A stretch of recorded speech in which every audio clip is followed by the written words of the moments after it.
नमस्कार, आप देख रहे हैं एनडीटीवी इलेक्शन कैफ़े। आज हम बात करेंगे बिहार की, क्योंकि बिहार को लेकर के जो एसआईआर एक्सरसाइज चल रही है उसको लेकर के घमासान मचा हुआ है। राहुल गांधी ने पिछले कुछ समय पहले उन्होंने प्रेस कॉन्फ्रेंस करके आरोप लगाया और एग्जाम्पल के तौर पे कर्नाटक की जो बेंगलोर सेंट्रल सीट थी उसका उदाहरण दिया कि महादेवपुरा जो विधानसभा उसमें आती है किस तरह से उनके हिसाब से 1 लाख वोट उनके हिसाब से फर्जी थे, तो वोट चोरी का आरोप लगाया और उनका ऐसा करके बीजेपी तीसरी बार सत्ता में आई है। अब उसको लेकर के लगातार बयानबाजियां चल रही थी, तो अंत में इलेक्शन कमीशन को प्रेस कॉन्फ्रेंस करनी पड़ी 17 अगस्त को। तारीख याद रखिएगा 17 अगस्त, क्योंकि उसी दिन राहुल गांधी ने बिहार में वोट अधिकार यात्रा की शुरुआत की। अब शाम को उन्होंने प्रेस कॉन्फ्रेंस की 3 बजे और ज्ञानेश कुमार ने राहुल गांधी को साफ साफ दो टूक चेतावनी देते हुए कहा कि 7 दिन के अंदर माफ़ी मांगे, या तो पहले घोषणा पत्र के साथ अपना जो आपत्ति है उसको चुनाव आयोग के समक्ष रखे, अन्यथा माफ़ी मांगे। उनके पास कोई तीसरा विकल्प नहीं है। तो उसको लेकर के विपक्ष बहुत नाराज़ है और उन्होंने तमाम तरह की आपत्तियां दर्ज कराई। उन्होंने कहा कि चुनाव आयोग जिस तरह की भाषा का प्रयोग कर रहा है वो बिल्कुल बीजेपी के इशारे पे काम कर रहा है। खबरें यहाँ भी हैं कि चुनाव आयुक्त मुख्य चुनाव आयुक्त ज्ञानेश के कुमार के खिलाफ महाभियोग भी लाया जा सकता है। इस पूरे मुद्दे पर हम बात करेंगे। हमारे साथ पीडी सर हैं, सुमित सर हैं, शादाब जी हैं और मनोज्ञा जी हैं। शादाब जी, सबसे पहले तो जो वोट अधिकार यात्रा राहुल गांधी की चल रही है 17 तारीख से शुरू हुई है, आज 17, 18, 19 आज तीसरा दिन है और लगातार वो उसमें चेतावनी भी जारी कर रहे हैं। पहले भी उन्होंने किया था, फिर कह रहे हैं कि रिटायरमेंट के बाद भी हम नहीं छोड़ेंगे, हमारी सरकार आएगी जो तीनों आयुक्त हैं हम उनका हिसाब करेंगे। ये भाषा राहुल गांधी की और ज्ञानेश कुमार जी ने साफ साफ चेतावनी दी और बड़े ही आक्रामक तरीके से उन्होंने अपनी बात रखी है। और हाँ, हालांकि उनके कुछ बयानों पर अब आपत्ति भी उठ रही है। जो उन्होंने कहा है कि प्राइवेसी का मामला कि बहू बेटियों के ऐसा हम कैसे शेयर कर सकते हैं, उसको लेकर के सोशल मीडिया में बहुत आउटरीच भी है। खासकर जो पॉलिटिकल लोग हैं वो तो उसको लेके बहुत लिख रहे हैं।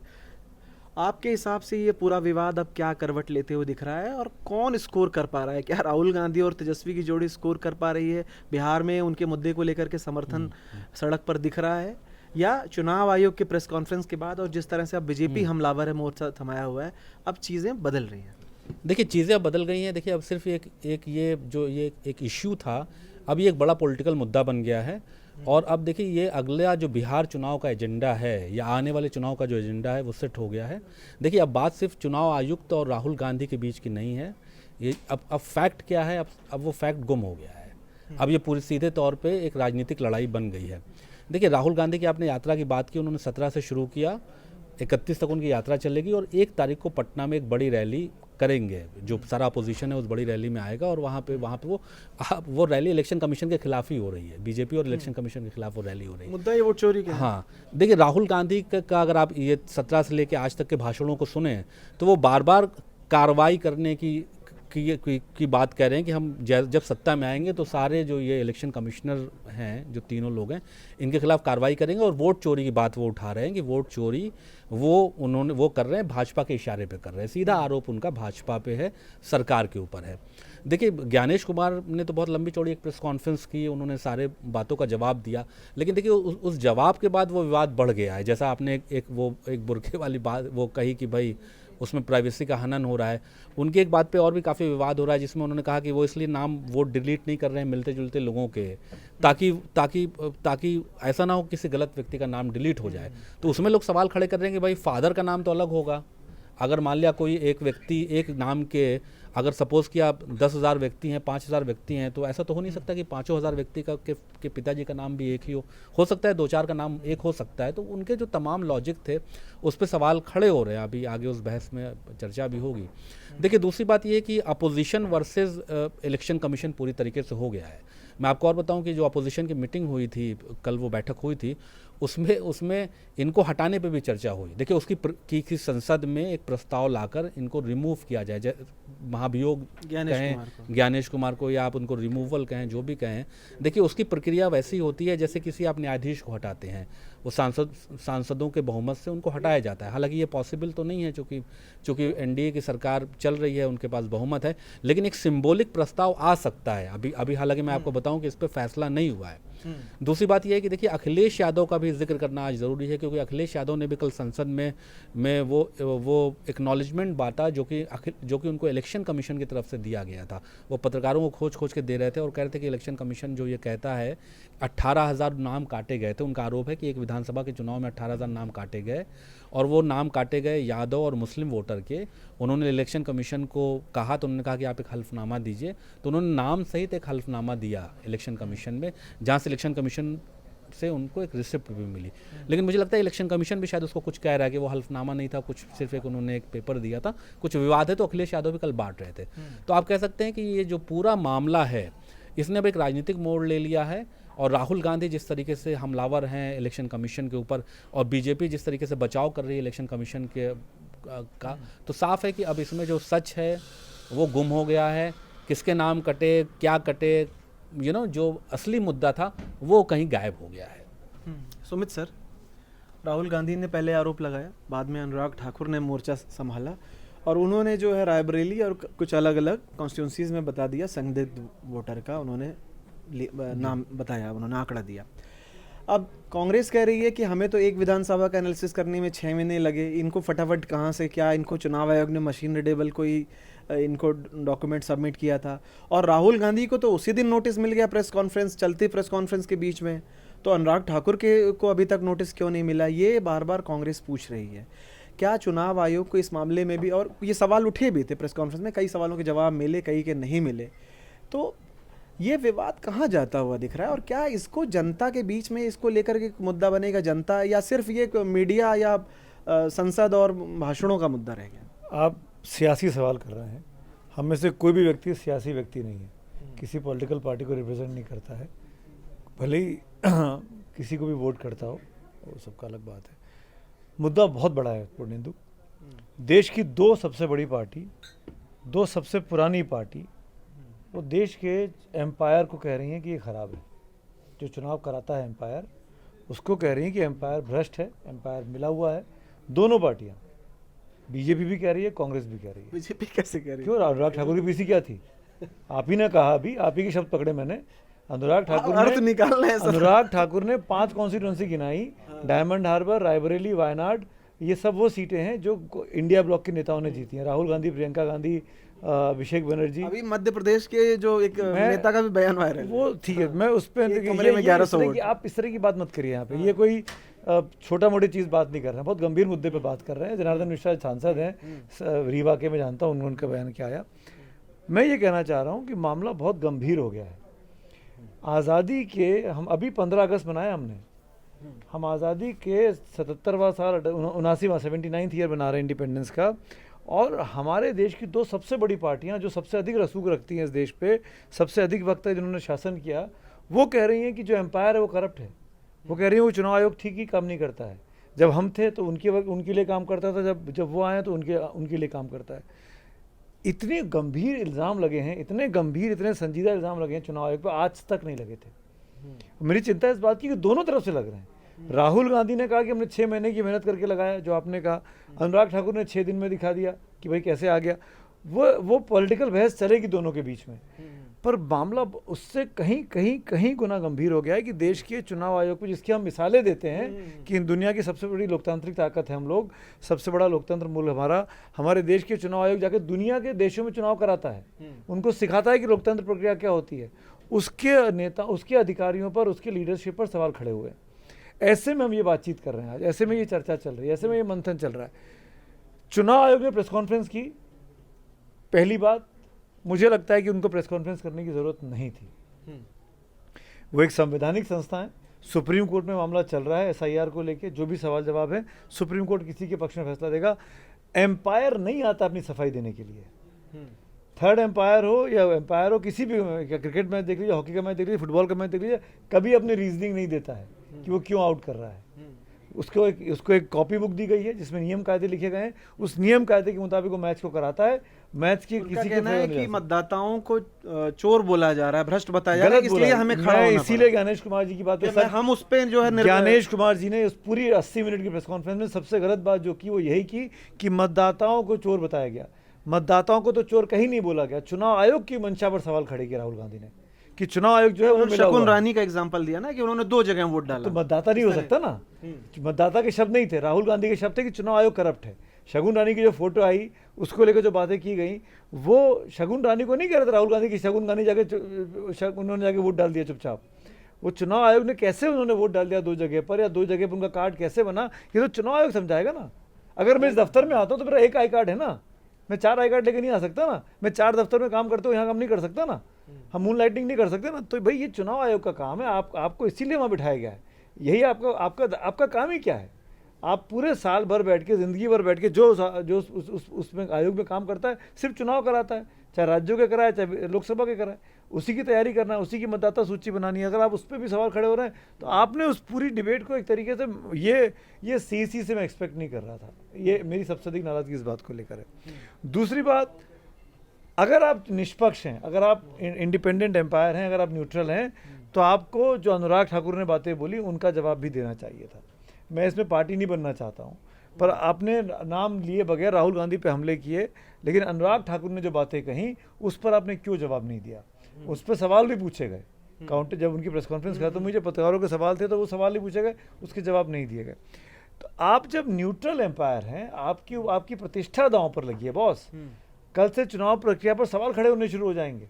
कोई छोटी मोटी पार्टी अपने रिकॉग्निशन को लेकर कि हमको रिकॉग्नाइज नहीं किया जा रहा है या किया जा रहा है, उस पर सवाल खड़ा कर देगी। आज 2 सबसे बड़ी पार्टियां सवाल खड़े कर रही हैं।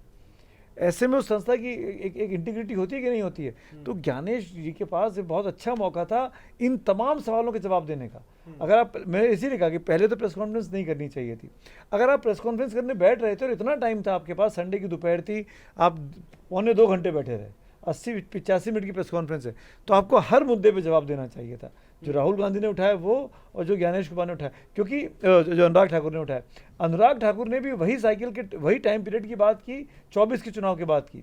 ये ऐसा नहीं कि वो टीएन शेषन और जीएम लिंगडो के ज़माने में चले गए, वो भी वर्तमान चुनाव आयोग पे सवाल खड़े कर रहे थे। तो ये जवाब उनको देने, इसीलिए मैंने कहा देने नहीं चाहिए थे, या सामने आए तो सब जितने सवाल उठे थे उन सब का जवाब देना चाहिए था। सवाल देने के जवाब देने के चक्कर में और सवाल खड़े हो गए। जो बात शादाब कह रहे हैं ना कि उस पूरी पे और कंट्रोवर्सी खड़ी हो गई। इस पे बहुत कुछ है बोलने को, पहले आप बाकी कमेंट ले लीजिए फिर बात करते हैं। अनुज्ञा जी, ये जो बीजेपी के ही तमाम नेता, अनुराग ठाकुर प्रमुख, उसमें इन्होंने ही सवाल उठा दिया मतदाताओं के उस पर, जो कॉन्स्टिट्यूंसीज के एग्जाम्पल वायनाड, डायमंड हार्बर और रायबरेली का दिया। तो चुनाव आयोग तो अभी फ़िलहाल सरकार मोदी जी की ही है, और चुनाव आयोग जिस पे राहुल गांधी सवाल उठा रहे हैं, इस बहाने बिना नाम लिए तो सवाल तो वो उठ ही गया। फिर वो जनार्दन मिश्रा जी ने भी जो कि एक कमरे में कितने 1000 वोट कितने, वो सब चीज़ें सामने आ रही हैं। अब कांग्रेस आरोप लगा रही कि भाई राहुल गांधी को तो चलती प्रेस कॉन्फ्रेंस के बीच में ही वो नोटिस आ गया, अनुराग ठाकुर को नोटिस नहीं आया। ये पूरा विवाद कहाँ जाता हुआ दिख रहा है, और बीजेपी इसको कैसे देख रही है? अंदर खाने क्या चर्चा हो रही है? क्योंकि एसआईआर को लेके ज़मीनी स्तर पर बहुत सारी ऐसी रिपोर्ट आ रही हैं कि दिक्कतें आ रही हैं। प्रैक्टिकल जो प्रॉब्लम होती है, खासकर एक टाइमिंग को लेकर के है कि भाई बिहार में बहुत सारी जगह बाढ़ है या कम टाइम मिला है, खासकर चुनाव अभी करीब हैं, तो इतनी हड़बड़ी में होगा तो गलतियों की गुंजाइश है। कि seizures wife should be above suspicion, और वही रोल अंपायर का होता है और वही रोल जुडिशरी का या फिर इलेक्शन कमीशन का रहा है इंडिया में। सवाल पॉलिटिकल पार्टीज उठा सकती हैं, लेकिन पॉलिटिकल पार्टीज की बैटल को इस तरह जो ज़मीन पर उतारा गया, ये बहुत कम हुआ है। जैसे I repeat on that fact कि पहले सोशल मीडिया 1 वे ट्रैफिक रहते थे हम मीडिया का या बाकी सबका, अब जो ये मल्टी वे ट्रैफिक हो गया है, सोशल मीडिया हो या फिर बाकी सबका, इसका बहुत बड़ा इम्पैक्ट है। दैट यू गेट एक सिंगल चीज़ पर आपको 100 पर्सपेक्टिव्स, 100 ओपिनियन और 1000 तरह की डायरेक्शंस मिलते हैं। इस बार पार्टी की तरफ से देखिए 2 चीज़ें क्लियर हैं। एसआईआर पर there is no roll back, SIR तो आगे जाएगा ही जाएगा, और एसआईआर इतिहास में कई बार किया हुआ है, इसके पहले 8 बार किया हुआ है, दोबारा किया जा रहा है, एक बार फिर किया जा रहा है। टाइम कम था, yes, that is questionable. Election commission has answered that हमें लग रहा था कि इस समय हमें ज़्यादा ज़रूरत है। नाम चिपकाने को लेकर कि हमने डिले क्यों किया, उस पर जवाब दिया। शब्दावली का जो उपयोग हुआ है चुनाव आयुक्त, मुख्य चुनाव आयुक्त, निर्वाचन आयुक्त की तरफ से, उस पर सवाल उठाना, ये बहुतों के मन में ये सवाल है कि क्या इस शब्दावली की ज़रूरत थी, या फिर क्या इस तरह के सवालों के जवाब देने की ज़रूरत थी, या जो बॉडी लैंग्वेज थी उस पर क्वेश्चंस उठ रहे हैं। विपक्ष के बहुत सारे ऐसे सवाल हैं जिसका जवाब इस समय सरकार को देना है, सत्ता पक्ष को देना है, और वो ये बखूबी जानते हैं।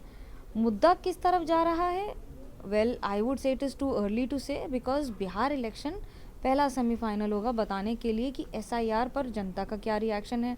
और बिहार की जनता जितनी, यूपी, बिहार और इन सब स्टेट्स की जितनी भी पॉलिटिकली एक्टिव और पॉलिटिकली अवेयर जनता है, ये बहुत कम स्टेट्स की है। तो मुझे लगता है कि इस पे अभी टू अर्ली टू कमेंट हो जाएगा, कहना कि किधर जा रहा है इसका रिस्पॉन्स और रिएक्शन। बट ये बात तो अगर कोई ये सोच रहा है कि पब्लिक नहीं देख रही है, तो आई एम सॉरी, पब्लिक बहुत क्लोजली वॉच कर रही है।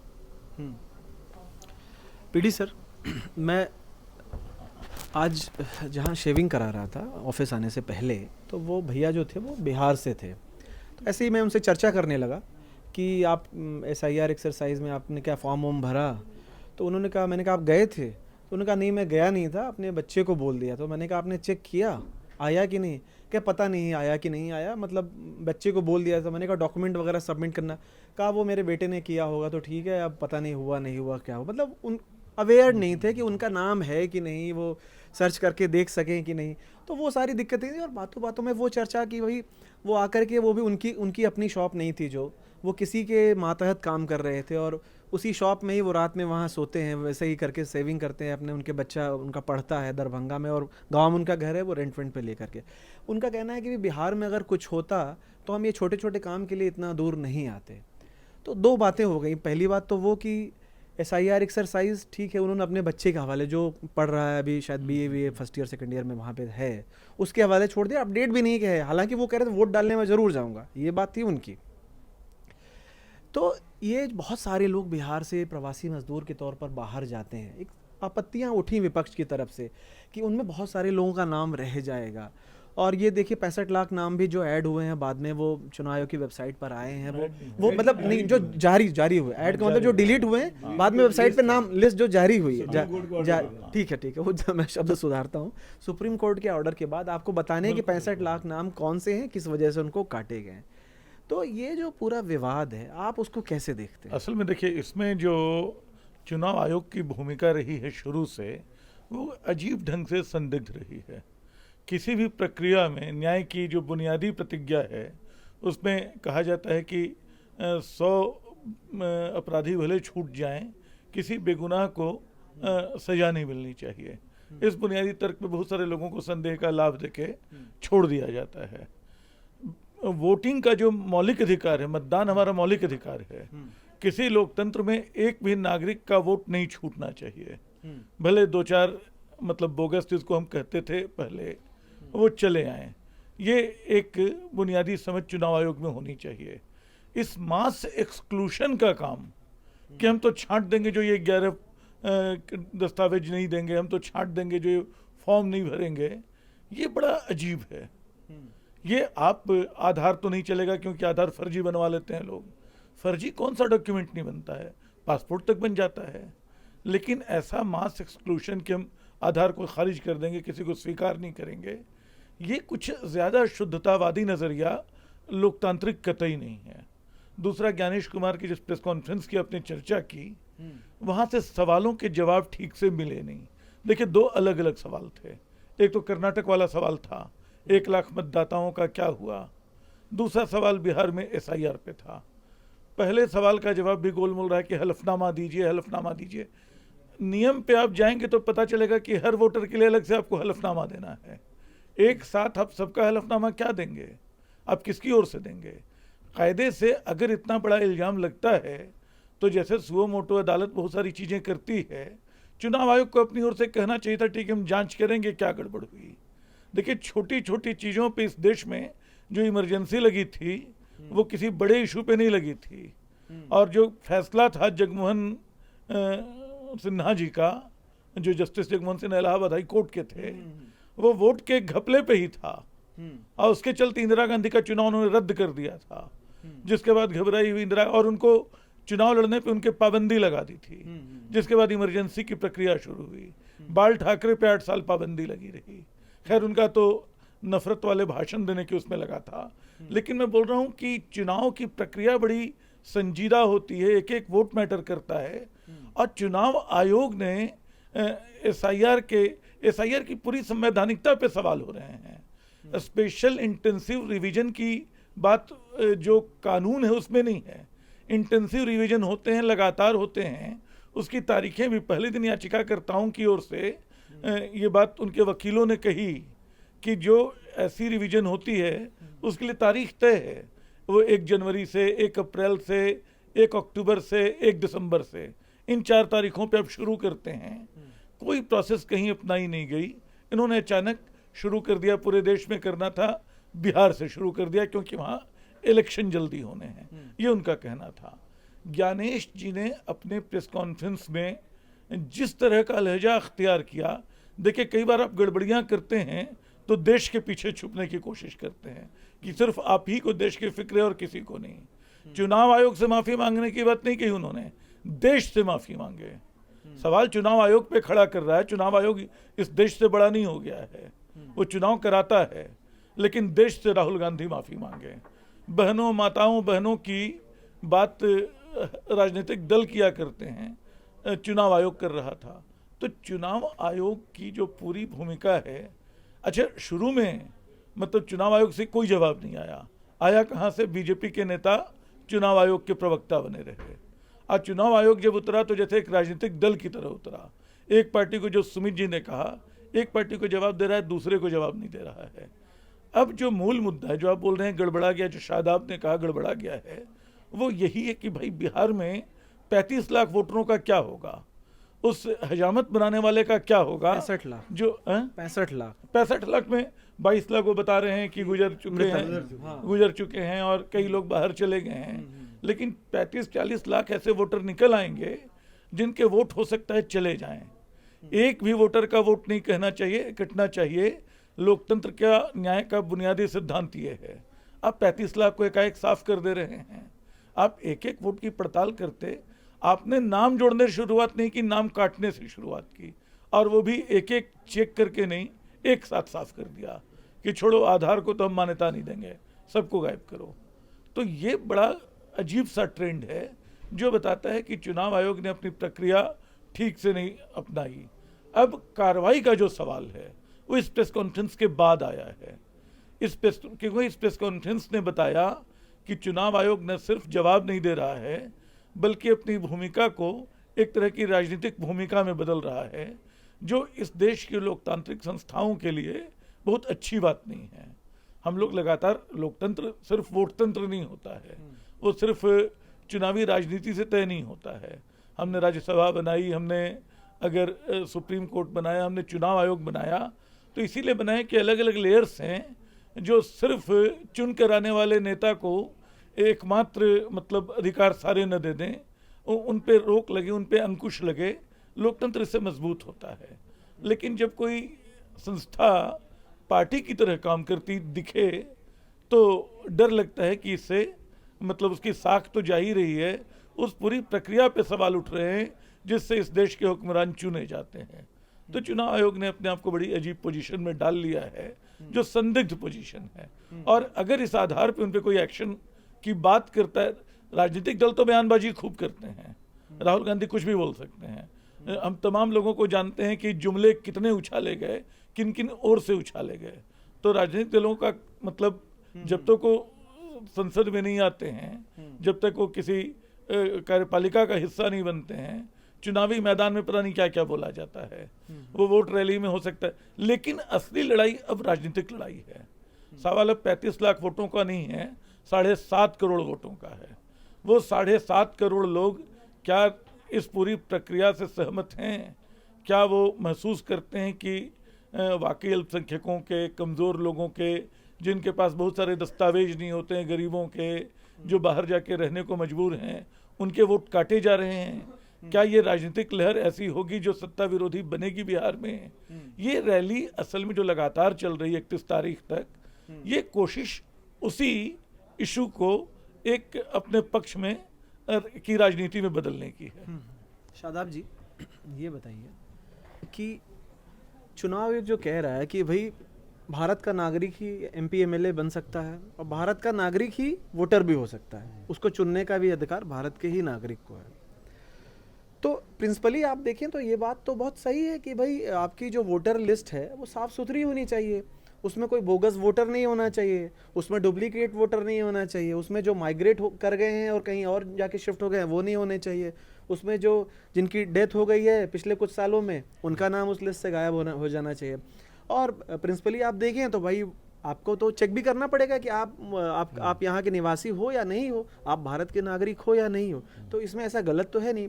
और 2000 मुझे याद आ रहा है 2005 में जो 2 चुनाव हुए थे बिहार में, क्योंकि जो फरवरी का हुआ उसमें राष्ट्रपति शासन लगा, फिर अक्टूबर नवंबर फरवरी के चुनाव के बाद त्रिशंकु विधानसभा, फिर राष्ट्रपति शासन लगा, केजे राव साहब भेजे गए और उन्होंने वोटर लिस्ट के जो शुद्धिकरण पे बड़ा ध्यान दिया। 18 लाख वोट काटे गए उस समय और 5 लाख नए वोट जुड़े, तो नेट 13 लाख वोट कम हुए। फरवरी से अक्टूबर नवंबर में 5 लाख वोट की कमी आई और उसको लेकर के बहुत ज़बरदस्त काम हुआ था। तो वो एक मुद्दा है, ठीक है, आप टाइमिंग की बात है, लेकिन इसको लेकर के होगा डॉक्यूमेंट के लिए क्या किया जाए, एक बड़ी चर्चा का विषय है। मैं उसको बहुत हल्के आरोप प्रत्यारोप में नहीं रखना चाहता, इस पर हमें बात करनी होगी। देखिए बिल्कुल आपने जो इशू बताया ना, देखिए बिल्कुल इम्पॉर्टेंट, उन्होंने देखिए जो अपनी प्रेस कॉन्फ्रेंस में ये सवाल किया कि भाई बांग्लादेशी या किसी भी देश का नागरिक यहाँ का नेता नहीं चुन सकता है, तो उनकी बात तो बिल्कुल ठीक है, इसमें तो कोई शक नहीं है। लेकिन देखिए सवाल यही है कि उन्होंने ये किस सवाल के जवाब में कहा कि भाई देखिए बहुत से जो एड्रेसेस हैं वो ज़ीरो हैं, मकान नंबर 0, हाउस नंबर 0। तो उनका लॉजिक ये था कि भाई देखिए ये ज़ीरो इसलिए हैं कि बहुत से लोग जो बेघर होते हैं, अनऑथराइज कॉलोनीज़ में रहते हैं, गाँव में रहते हैं, उनको जिनको मकान नंबर अलॉट नहीं होता है उनको हम 0 लिख देते हैं। उन्होंने कहा कि भाई डिफ़ॉल्ट ये 0 आ जाता है। प्रेस कॉन्फ्रेंस में उन्होंने कहा कि भाई डिफ़ॉल्ट ये 0 आ जाता है। तो अब सवाल यही उठता है कि भाई जो बेघर हैं या जिनका मकान नहीं है, जो लोग ऐसे लोग हैं, तो वो डॉक्यूमेंट आपको कहाँ से देंगे? ये भी तो सवाल है कि भाई देखिए जो आदमी खुद सड़क पे रह रहा है, या आप खुद ही कह रहे हैं कि भाई उसके पास कुछ नहीं है, इतना वो लाचार है कि उसका मकान तक नहीं है और वो किसी तरीके से रह रहा है, तो फिर वो जब वो खुद ही इतना लाचार है तो वो सारे पेपर कैसे संभालेगा? और आप आधार को भी शुरू में नहीं मान रहे थे। तो सवाल यही है कि भाई SIR आप करना चाहते हैं, अभी उन्होंने कहा कि ये तो पूरे देश में चलेगा और हम जल्दी पश्चिम बंगाल की तारीख भी बताएंगे, लेकिन बात वही है कि फिर वो आदमी पेपर कैसे देगा? पेपर नहीं देगा तो आप उसका 0 फिर आप उसका नाम काटेंगे। देखिए जो 0 वाली वो बात कह रहे हैं, देखिए ऐसा नहीं कि अनऑथराइज कॉलोनीज में सब 0 होता है।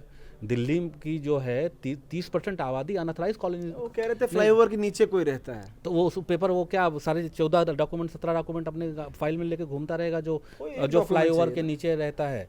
हम कह रहे हैं कि कोई भी, अब आप उससे निवास उसका मांगेंगे कि बर्थ सर्टिफिकेट लाओ, नया बच्चा पैदा हुआ है, अब वो कहाँ से बर्थ सर्टिफिकेट आपको किस अस्पताल से लाके बनवा के देगा? तो देखिए ये सब बेसिक सवाल है जो मुझे लगता है कि उसको इलेक्शन कमीशन को विचार करने चाहिए।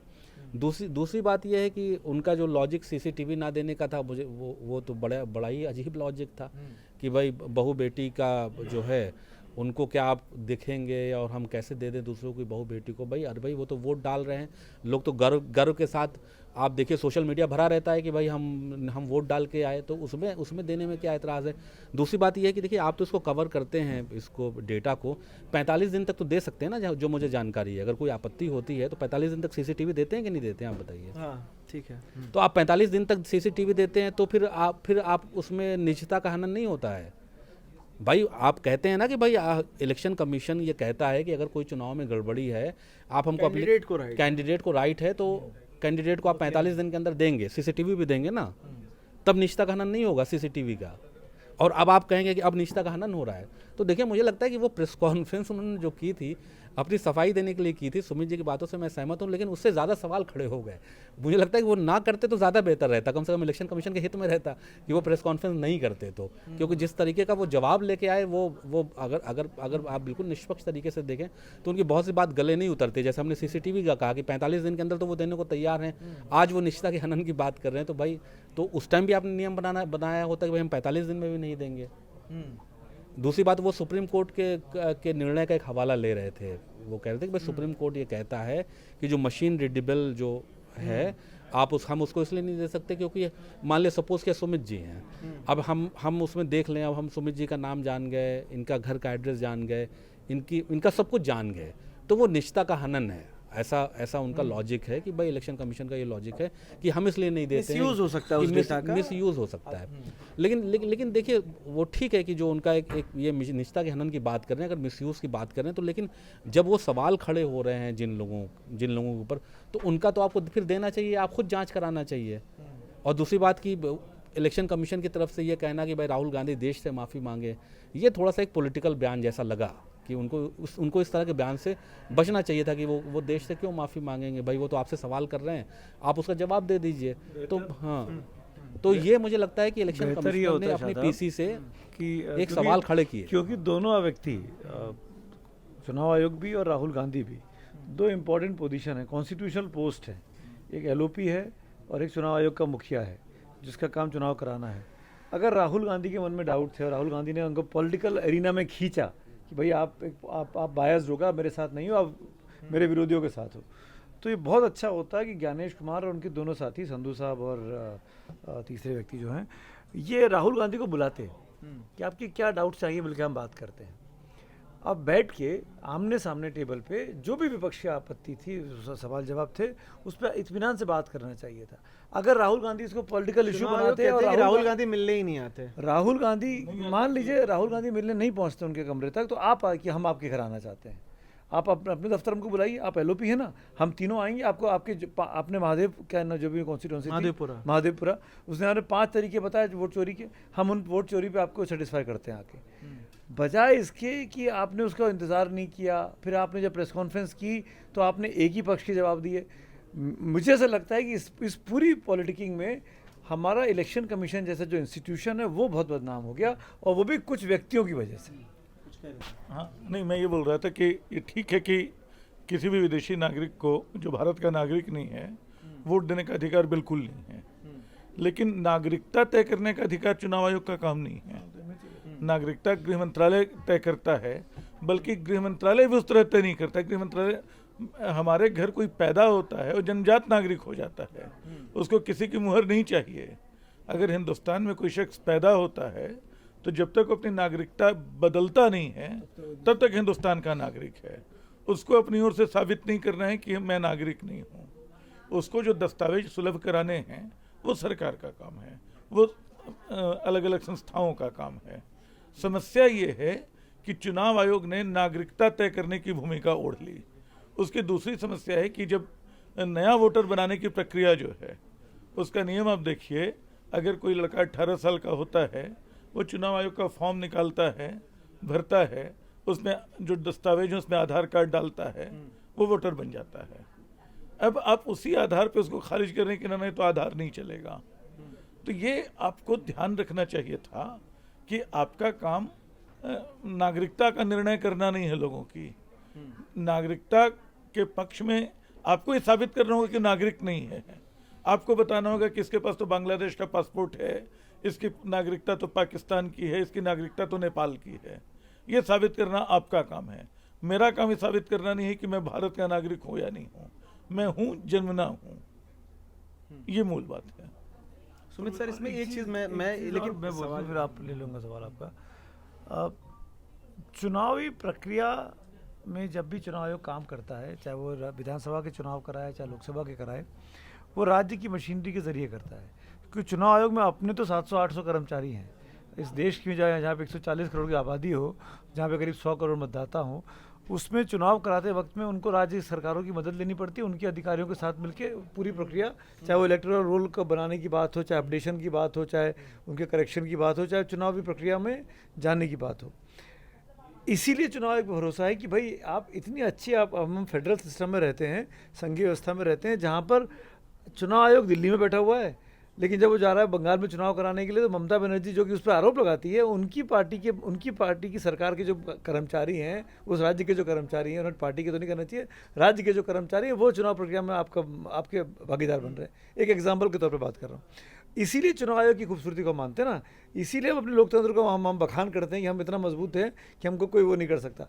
ऐसे में जब इतने गंभीर इल्ज़ाम लगे कि आपकी चुनाव जो वोटर लिस्ट है उसमें एक व्यक्ति का नाम 3 जगह पर है, एक एड्रेस पे 80 लोग रहते हैं, वोटर रहते हैं, एक व्यक्ति का 3-4 शहरों में अलग अलग नाम बना हुआ है, तो ये काम तो आपका है ना, ये काम तो मैं नहीं कर रहा हूँ जाके। मेरे पास तो व्यवस्था नहीं है कि मैं जाके अपने नाम को 4 जगह लिखा लूँ।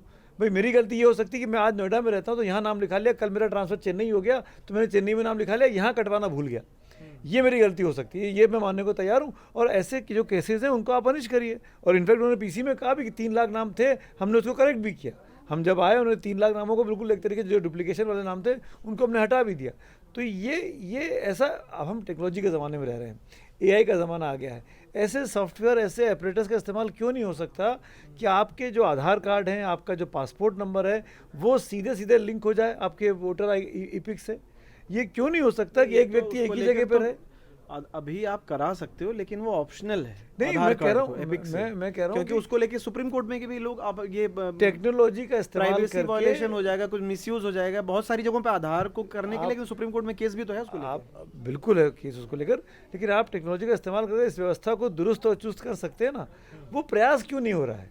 ये कि जब मैं आपको बताऊं कि आपने गलती से 6 लोग के नाम एक जगह पे लिख दिए हैं तो उल्टा आप मुझसे कहें कि नहीं अब आप साबित करिए। अरे भाई मैं तो दिखा रहा हूँ आपकी वोटर लिस्ट में एक व्यक्ति 4 जगह वोटर है, तो आपको काम बीजेपी के करना चाहिए सांसद ना। ने तो आरोप लगाया कि 1000 लोगों के नाम एक जगह पे हैं। वो एक कमरे या एक जगह मिश्रा जी ने। पे 1000 लोगों के नाम तो हैं। ये ठीक करने का काम तो चुनाव आयोग का है ना। ये मनोकिया जी, मैं एक सवाल पूछ रहा था आपसे कि प्रधानमंत्री ने तो लाल किले से भाषण में भी जो डेमोग्राफिक चेंज की बात की है, ठीक है, कि वो एक गंभीर चिंता है और उस पर डिबेट होती रहती है। वही मामला बिहार में भी उठता है कि क्या बांग्लादेशी वोटर तो नहीं आ गए या बाहर के वोटर तो नहीं आ गए, और उसी को सीईसी गणेश कुमार ने भी कहा है कि जो सिटीजन है इंडिया का वही एमपी एमएलए होगा और वोटर भी जो भारत का नागरिक है वही होगा। तो ये समस्या का, जबकि पीडी सर कह रहे हैं कि भी नागरिकता जांचने का काम इलेक्शन कमीशन का तो है नहीं, तो विवाद बड़ा है। वोटर लिस्ट का शुद्धिकरण कैसे होगा कि भाई बोगस या कोई बाहर का आदमी जो बांग्लादेशी यहाँ आके चुपके से रह रहा है जैसा आरोप लगता है, और उसकी संख्या आज तक खैर हो नहीं पाई, आंकड़े अलग अलग, कोई कुछ बोलता है, कोई कुछ 1 करोड़ बोलता है, कोई 2 करोड़ बोलता है, कुछ ज़्यादा भी लोग बोलते हैं। और बंगाल में तो अब बात भी हो रही है कि भी वो होगा, तो बंगाल में तो बार बार अमित शाह जी बोल के आते थे कि एनआरसी कराएंगे यहाँ पे। तो ये कहाँ जाएगा मामला? ये तो इसको लेकर तो बड़ा विवाद होने वाला है। बड़ा विवाद नहीं होने वाला है, इसको लेकर बवाल होने वाला है। और आप इसको सेव कर लीजिए क्योंकि ये बवाल इतना लंबा और इतना बड़ा होने वाला है, खास तौर से पूर्वी राज्यों में, क्योंकि बांग्लादेश से भारत घुसपैठ एक रियलिटी है, हवा में नहीं है, ये रियलिटी है। खास तौर से तब जब भी बांग्लादेश की स्थितियां बिगड़ती हैं तो इन्फ्लक्स एक बड़ा चैलेंज हो जाता है फोर्सेस के लिए और डेमोग्राफी के लिए। अब बंगाल के कई ज़िले हैं या फिर असम के कई ज़िले हैं, आप सुंदरबन ले लीजिए, सुंदरबन में आधा सुंदरबन भारत में है, आधा सुंदरबन बांग्लादेश में है। इतना रिवराइन बॉर्डर है कि वो नदी में आधा आइलैंड इधर है, आधा आइलैंड उधर है, और वो फ्लोटिंग है। फ्लोटिंग है मतलब कभी इधर आ गया। वो डेमोग्राफी जब बनी थी तो प्रकृति ने उसे भारत और बांग्लादेश के तौर पर सुंदरबन को नहीं बनाया था, सुंदरबन को सुंदरबन बनाया था। बाद में 71 के बाद वो भारत और बांग्लादेश हो गया। बूढ़ा बूढ़ी एक जगह है असम में, अब उसमें बूढ़ा बूढ़ी में आप उधर से नाव आती है तो आपको पता है जब नाव पलट जाती है तो पता लगता है कि 50 लोग बांग्लादेश के थे, हो सकता है 10-20 भारत के थे, जो इधर एक नाव से दूसरी नाव एक ही जगह से दूसरी जगह ट्रैवल कर रहे थे। अब बदरुद्दीन अजमल जिस इलाके से हमेशा जीतते रहे हैं, इस बार वहाँ पर कांग्रेस के ही रिकॉर्ड मतों से हटाया, 10 लाख मतों से हराया। 10 लाख मतों का मार्जिन और 28 लाख वोटर एक कॉन्स्टिट्यूएंसी में makes India's one of the largest and mostly populated constituency of the country. 28 lakh voters and Dhubri. और मैंने वहाँ पे ट्रैवल किया। अगर आपको वहाँ पे ट्रैवल करना है ना तो कभी आपको गाड़ी, कभी फुटफुटिया, कभी उनका वैनों जो वो लोकल मोड ऑफ ट्रांसपोर्ट है, तो कभी इससे। ये डेमोग्राफी बदली है, ये बात सच है। डेमोग्राफी बदलने के साथ साथ वोटर की संख्या में जो चेंजेस आए हैं ये एक सच है, लेकिन उसके साथ साथ जो अगर आप कहें कि किसी एक मंत्रालय की जिम्मेदारी है नागरिकता देना और चुनाव आयोग की जिम्मेदारी है सिर्फ चुनाव असम करवाना। में तो एनआरसी हो गया ना।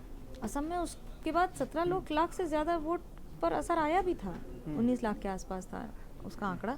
और जब ये आंकड़ा बदलता है तो उसका सीधा असर वोटर और पॉलिटिकल पार्टीज पे पड़ता है।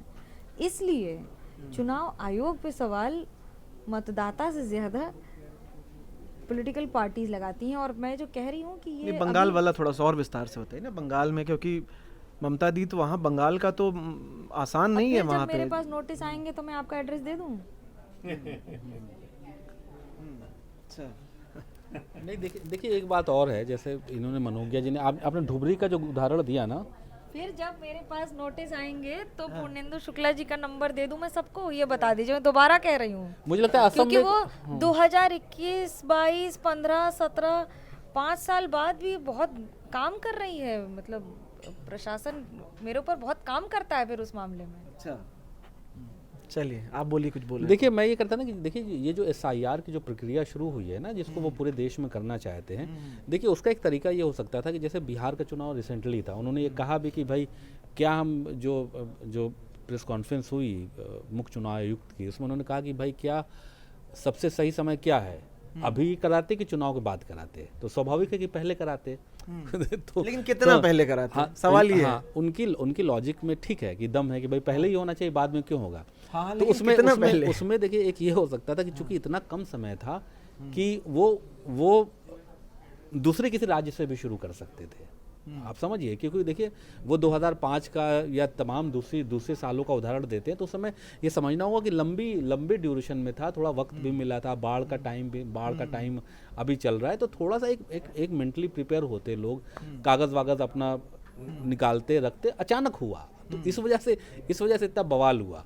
तो ये मुझे लगता है कि शायद इलेक्शन कमिश्नर या इलेक्शन कमीशन को मुझे लगता है कि उसने अपने विवेक से जैसा भी फैसला लिया, अब हम लोग तो उस पर सवाल ही खड़े कर सकते हैं, डिसीजन तो उनको ही लेना है। चुनाव 1 साल मैं 2 साल बाद भी होने हैं ना, वहाँ पर भी अगर SIR शुरू होगा तो ये हल्ला मचेगा क्योंकि उससे किसी को नुकसान होगा और किसी को फायदा होगा। लेकिन ये किसको नुकसान और SIR किसको फायदा होगा SIR से, ये डेमोग्राफिकल चेंजेस पर भी बहुत बड़ा डिपेंडेबिलिटी है उसकी। मनोज्ञा, मेरा सिर्फ इतना सा कहना है कि इलेक्शन कमीशन की मतलब जो भी वोटर लिस्ट है इसके अपडेशन का काम चुनाव आयोग करता है और उसको करना चाहिए हर चुनाव के पहले।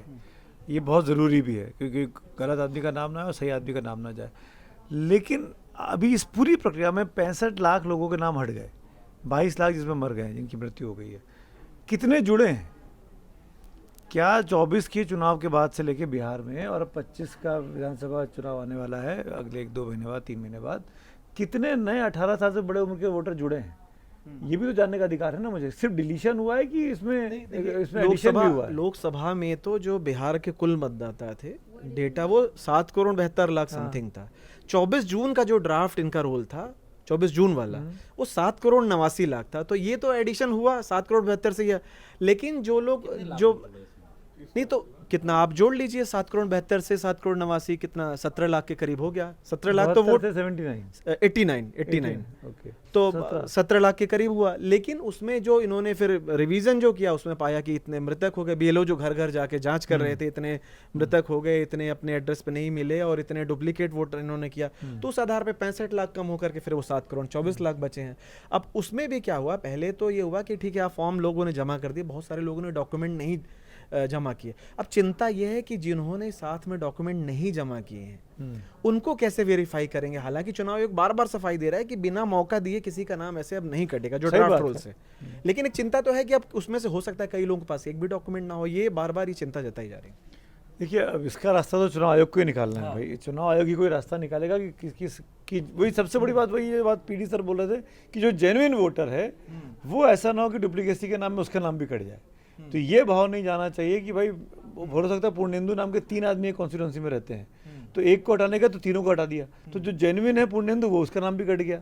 तो ये नहीं होना चाहिए। उसके लिए क्या प्रोसेस होगा, क्या सिस्टम होगा, इसीलिए तो बार बार बात हो रही है कि टाइम पीरियड बहुत कम बचा है। सितंबर डुप्लीकेट में मान लीजिए कि कोई एक वोटर है जिसका पटना में भी है और दिल्ली में भी है, अब वो डुप्लीकेट वोटर है। अब उसके पास एक चॉइस होनी चाहिए कि वो दिल्ली से नाम कटा के पटना रखना चाहता है या पटना से काट करके वो दिल्ली में रखना चाहता है। ये भी एक ऑप्शन तो मिलेगा, तो जब- डुप्लीकेट को तो दो ऑप्शन। तो जो आपका प्रोसेस चल रहा था एसआईआर वाला, उसमें ये प्रक्रिया थी ना, हाँ, उसमें ये था कि आपके पास पहुंचे, अगर आप उसके एड्रेस पे नहीं मिले तो आपका नाम कटा दिया। अगर आप पटना में अपने घर पे नहीं मिले और आप दिल्ली के वोटर हैं तो आपका नाम हट गया। और 4 आदमी से पड़ोसी से पूछने की बात भी है कि वहाँ कंफर्म, मोहल्ले से आदमी से कंफर्म कर लेता है आदमी यहाँ रहता है कि नहीं रहता है। अगर वो कंफर्म कर देते हैं तो नाम कट जाता है, अगर कंफर्म कर देते हैं कि नहीं नहीं रहता है तो यहाँ इंटीमेट करते होंगे कि दिल्ली में नाम कट जाए। लेकिन मैं इन सब की इतर एक बात करना चाहता हूँ, इसके पहले आप वाइंड अप करें चर्चा को। बीते 10, 11, 12 सालों में राहुल गांधी ने बहुत से ऐसे मुद्दे उठाए हैं जो सरकार के ऊपर और सीधे सीधे प्रधानमंत्री के ऊपर सवाल खड़े करता है। बहुत सारे मामले, नोटबंदी का मामला ले लीजिए, उनकी वो कपड़ा जो पहना था नरेंद्र दामोदर मोदी साहब, उसकी बात कर लीजिए, सूट बूट की सरकार की बात कर लीजिए, राफेल की बात कर लीजिए, चौकीदार चोर है की बात कर लीजिए। ऐसे बहुत से मुद्दे उठाए, उनका निष्कर्ष क्या निकला है? मैं इस बार मामला बहुत संजीदा है। ये चुनाव आयोग की इंटीग्रिटी पे सवाल उठाया गया है। ये मामला अगर हल्के में लिया जा रहा है, सियासत के लिए अगर राहुल गांधी कर रहे हैं तो ये बूमरैंग बहुत बड़ा भी कर सकता है। ये राहुल गांधी के लिए, इंडिया ब्लॉक के लिए बहुत बड़ा टर्निंग पॉइंट भी हो सकता है कि आप ऐसी तलवार की धार पे चल रहे हैं जिससे आप अपना पैर भी कटवा लेंगे और अपने आप का मर्डर करा लेंगे।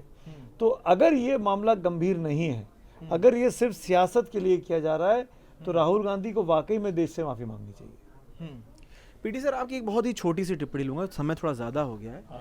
देखिए, पिछले कुछ समय से आप देखेंगे तो बिहार चुनाव में एसआईआर ही मुद्दा हो गया। विपक्ष, अब राहुल गांधी तो वोट अधिकार यात्रा ही निकाल रहे हैं पूरा, और पूरा मतलब पिछले आप जब से 24 जून के बाद से, और खासकर जब से ड्राफ्ट लिस्ट आई है 1 अगस्त को, तब से तो रोज सिर्फ यही छाया हुआ है। संसद से लेके सड़क से लेके पूरा सब जगह वही मुद्दा है।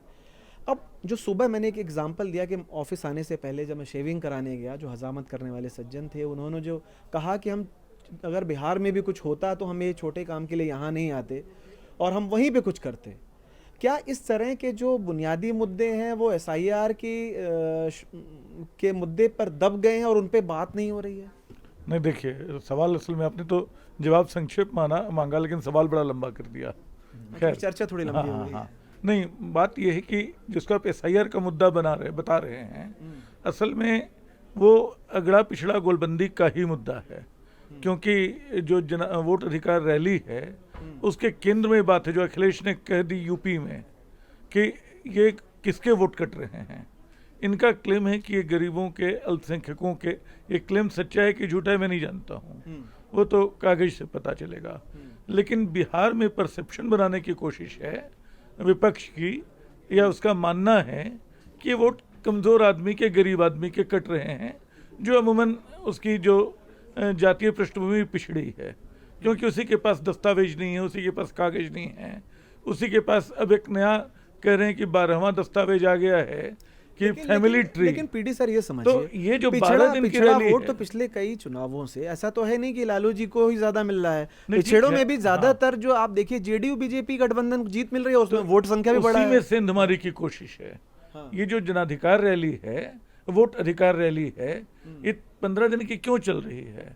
लोगों को बताना है कि देखो, आप पिछड़े हो तो आपका वोट काट लिया आपको। मैं वही कह रहा हूँ ना, लेकिन पिछड़े वोट में तो एक बड़ा हिस्सा जेडीयू और बीजेपी गठबंधन, तो अपना ही वोट क्यों काटेंगे? मैं बोल रहा हूँ कि वो कटे कि न कटे एक अलग बात है। मैं फिर बोल रहा हूँ कि चुनाव आयोग वाकई उनके वोट काट रहा है कि नहीं काट रहा है, एक अलग मुद्दा है।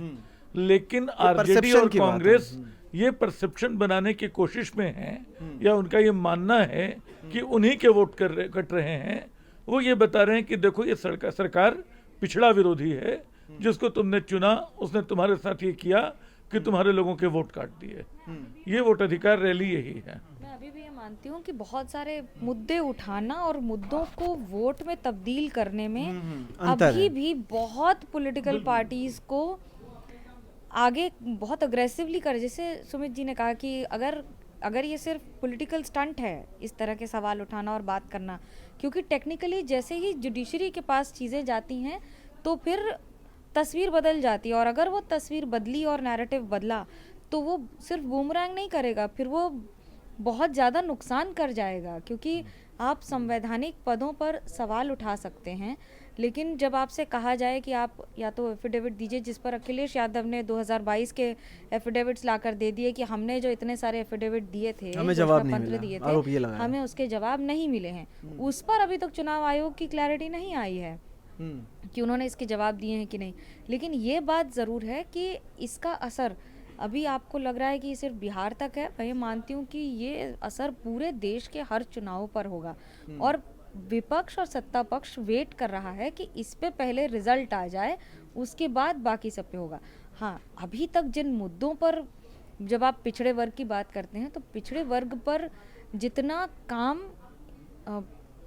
प्रेजेंट गवर्नमेंट ने किया है, वो काम की वजह से, सिर्फ आप वोट गणित की वजह से नहीं जीतते हैं। अगर ऐसा होता तो आप एक बार जीतते, 2 बार जीतते, बार बार नहीं जीतते। और अगर जीते भी हैं तो 240 पर आना भी अपने आप में जनता का एक संदेश है, जिसको आप जिस तरह से रखें, जिस तरह से पढ़ें। तो बिहार एसआईआर एक्सरसाइज, और जैसा कि बात चर्चा के दौरान निकल के आएगी, ये मुद्दा सिर्फ बिहार तक सीमित नहीं है। आने वाले समय में ये बहुत बड़ा मुद्दा होगा और हमें नज़र रखनी होगी कि इसको लेकर के और क्या क्या चीज़ें कैसे होने वाली हैं। हम कल किसी और विषय के साथ मिलते हैं। आज के लिए इतना ही। नमस्कार।